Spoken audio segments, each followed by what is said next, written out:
Kudüs, tevhid tarihi kadar kadim bir şehir. Kur'an-ı Kerim'de bakıldığımız zaman birçok peygamberin tevhid mücadelesini verdiği, tevhid şirk mücadelesine sahne olan önemli şehirlerden birisidir.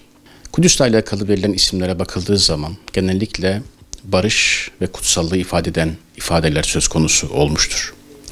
Ancak barışı, huzuru ve kutsallığı ifade eden bu şehir son 100 yıldır ciddi anlamda çatışmalara ve katliamlara sahne olmaktadır. Bugün İsrail'in başlatmış olduğu çatışmalar ciddi anlamda özelde Orta Doğu'yu, genelde ise Müslümanlara çok ciddi anlamda olumsuz etkilemekte ve üzmektedir. Tabii bakıldığı zaman 75 yıl önce 1948 tarihinde kurulan İsrail Devleti'nin sebep olduğu olaylar dünya barışını ciddi anlamda tehdit etmektedir. Adeta dinler arası bir çatışmaya, medeniyetler arası bir çatışmaya neden olabilecek bir mahiyet arz ediyor. Bundan 75 yıl önce, hatta 106 yıl önce 1917 yılında İngiltere'nin başlatmış olduğu işgal, General Allenby'nin başlatmış olduğu işgal ve Birinci Dünya Savaşı sonrasında İsrail Devleti'nin kurulmasına giden süreç gittikçe Orta Doğu'da barışı tehdit etmeye başlamış oluyor. 19. yüzyılda Yahudilerin kendilerine bir yurt arayışı içerisinde olmaları, Hazreti Davut ve Hazreti Süleyman'ın M.Ö. 1000'li yıllarda kurmuş olduğu bir krallık üzerinden arz mevut düşüncesinden hareketle bir devlet kurma düşüncesi, bir Siyonizm düşüncesi adım adım Yahudilerde işlendi. Bu konu Avrupa basını ve Avrupa diplomasisinin elinde bulunduran kişiler tarafından yakından takip edildi ve Yahudilerin Orta Doğu'ya göçü, Filistin bölgesine göçü özendirilmeye çalışıldı. O bölgede bir Yahudi devletinin kurulması tarihi olarak bakıldığı zaman teolojik ve tarihi temele dayandıran bir olay olmuştur. Ve 1917 yılında İngiltere'nin desteğiyle başlayan işgal, bugün Orta Doğu'da adeta İslam dünyası için ciddi anlamda İslam dünyasının kalbine saplanmış bir hançer olarak yer aldı. Bu hançer paslı ve zehirli bir hançerdi. Bu hançerin etkisiyle İslam dünyasında, Filistin bölgesinde başlayan bu çatışmalar gittikçe zaman içerisinde derinleşmeye başladı ve gittikçe o bölgede kendisine devlet süsü vermiş olan ve sapkın bir ideolojiyle beslenen bir yönetim o coğrafyada istikrarı tehdit etmeye başladı. Birinci Dünya Savaşı'nın en önemli sonucu bir İsrail devletinin temelinin atılmasına yol açtı. İkinci Dünya Savaşı'nın ise en önemli sonucu İsrail devletinin kuruluşunu tamamlamış oldu.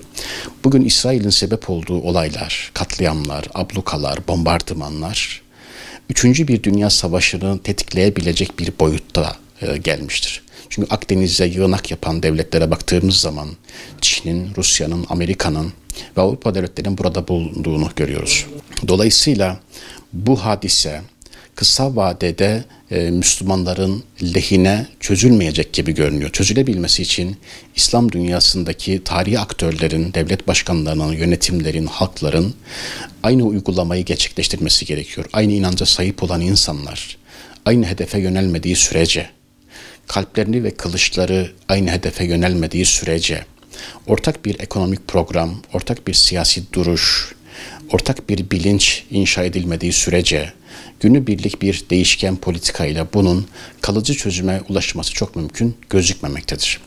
O açıdan gittikçe 1948'den bu yana kadar İsrail'in sebep olduğu tüm anlaşmazlıklarda durum Müslümanların aleyhine gelişmiş oldu. Yani Süveyş kanalı krizinden tutalım 1967 savaşları ve akabindeki olaylarda sürekli Müslümanlar mevzi kaybetti, nüfus alanlarını kaybetti. Yani 1914'lü yıllarda yaklaşık nüfusun %4'ünü ve coğrafyanın %5'ini işgal eden Yahudiler gelinen noktada yaklaşık %90'lı 95'ini kontroller altına almış oluyorlar. Karşımızda sınırları olmayan, sadece hayalleri olan ve bu hayallerde sapkın bir ideolojiye dayandırılan, Avrupa'nın başkentlerinden sürülmüş ve onlar adına Orta Doğu'da Müslümanlara karşı mücadele eden bir sapkın ideolojinin mensupları her geçen gün arz mevcut düşüncesini genişletmeye ve büyütmeye çalışıyorlar. Bu açıdan sadece Gazze tehdit altında değil, aslında Şam'ın da, Bağdat'ın da, Anadolu'nun da, Medine'nin de, Mekke'nin de tehdit altında olduğunu düşünmek gerekiyor.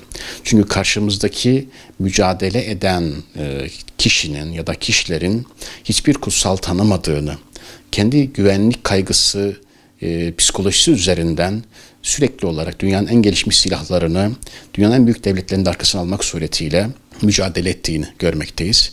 Bu aşamada Gazze'deki mücadele eden insanların başarıya ulaşabilmesi sadece bizim dualarımızda olmayacak, fiili adımlar atmak suretiyle, ekonomik fedakarlıklar yapmak suretiyle, devletler arasında işbirliği yapılmak suretiyle, uluslararası camiayı harekete geçirmek suretiyle ancak başarılı olabilir. Aksi halde bugün Gazze'de yaşanan, yarın başka şehirlerde yaşanabilir diyebiliriz.